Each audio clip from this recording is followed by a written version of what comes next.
पाहतोय रोहित पवार हे विधान भवनाच्या परिसरामध्ये आलेले आहेत। त्यांच्या हातात 2 फलक।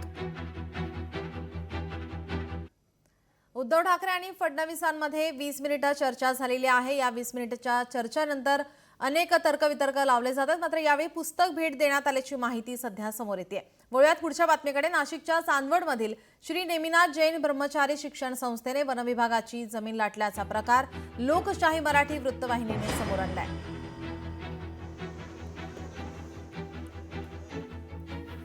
आपण ही विधान भवनातील दृश्य पाहतो। या ठिकाणी रोहित पवार यांच्या हातात 2 फलक आहेत। सावधान, आपण कायदा आणि सुव्यवस्था नसलेल्या महाराष्ट्रात राहताय। विधिमंडळात बसले आका, बाहेर आकाच्या गुंडांचा धोका, असा उल्लेख या फलकावर करण्यात आलेला आहे। रोहित पवार या ठिकाणी फलक घेऊन हातात विधान भवन परिसरामध्ये दाखल झालेत। जर आपण बघितलं, विधिमंडळ आणि हा जो परिसर आहे तो अतिशय पवित्र परिसर आहे।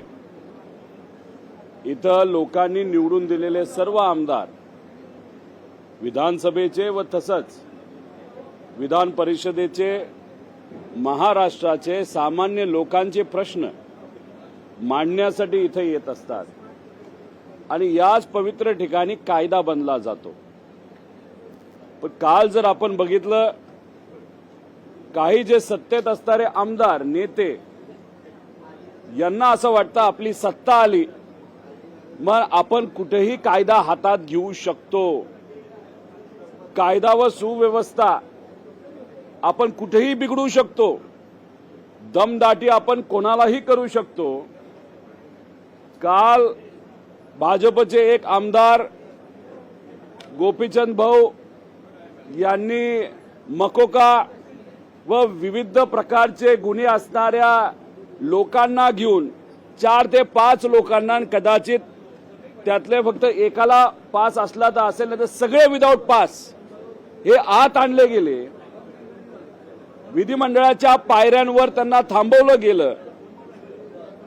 खरं तर आव्हाड साहेबांना जी धमकी मोबाईलच्या माध्यमातून SMS आणि व्हॉट्सअपवर आली होती, आई बहिणींवर बोललं गेलं होतं आणि आव्हाड साहेबांना सांगितलं होतं की तुला मारलं जाईल, अशी धमकी विधानसभा चालू असताना, सेशन चालू असताना जर एखाद्या आमदाराला येत असते आणि त्या आमदाराने अध्यक्षांना हे सांगून सुद्धा त्या व्यक्तीवर जरी धमकी दिली, त्याच्यावर कारवाई होत नसेल, त्या व्यक्तीच्या गावातून आव्हाड साहेबांना फोन आले आणि सांगितलं की हा जो माणूस आहे तुम्हाला दमदाटी करतो, तुम्हाला ज्याने मेसेज पाठवलाय त्याचा धंदा काय आहे तर गांजा विकतो, म्हणजे गांजा विकणारे, मकोका असणारे हे सर्व कार्यकर्ते घेऊन भाजपमधला एक सत्ताधारी आमदार इथं येतो काय, आव्हाड साहेबांना मारण्याचा प्रयत्न काय होतो आणि त्यात आमचा एक कार्यकर्ता नितीन देशमुख मध्ये येतो आणि त्याला तिथं मारलं जातं। 1.5 महिन्यापूर्वी त्याचं ऑपरेशन तिथं झालं होतं। काल रात्री आम्ही फक्त पोलिसांना विचारलं तो कुठे, तो सापडला नाही आणि 4 तास आम्ही विविध पोलीस स्टेशनला गेल्यानंतर शेवटी जे हॉस्पिटलला आम्हाला त्याला भेटता आलं, त्याच्या आरोग्याची काळजी त्या ठिकाणी आम्ही व्यक्त केली आणि पोलिसांना सांगितलं की आमच्या कार्यकर्त्याला मुद्दामून कुठे त्रास देऊ नका। आणि जे इतर 3 लोक होते ते इतर 3 लोक कुठे आहेत जे व्हिडिओमध्ये हाणामारी करताना दिसतात। त्यामुळे या सरकारच्या काळामध्ये कुठेही कायदा व सुव्यवस्था राहिली नाही असं आपल्याला त्या ठिकाणी म्हणावं लागेल। हे सरकार फक्त या जे आका टाईपचे लोक आहेत, बीडमध्ये एक आका होता, आता सांगलीमध्ये एक आका तयार झालेला आहे आणि त्याला असं वाटतं की विधिमंडळ सुद्धा त्याचं एक साम्राज्य आहे आणि तिथे येऊन तो कसाही वागू शकतो।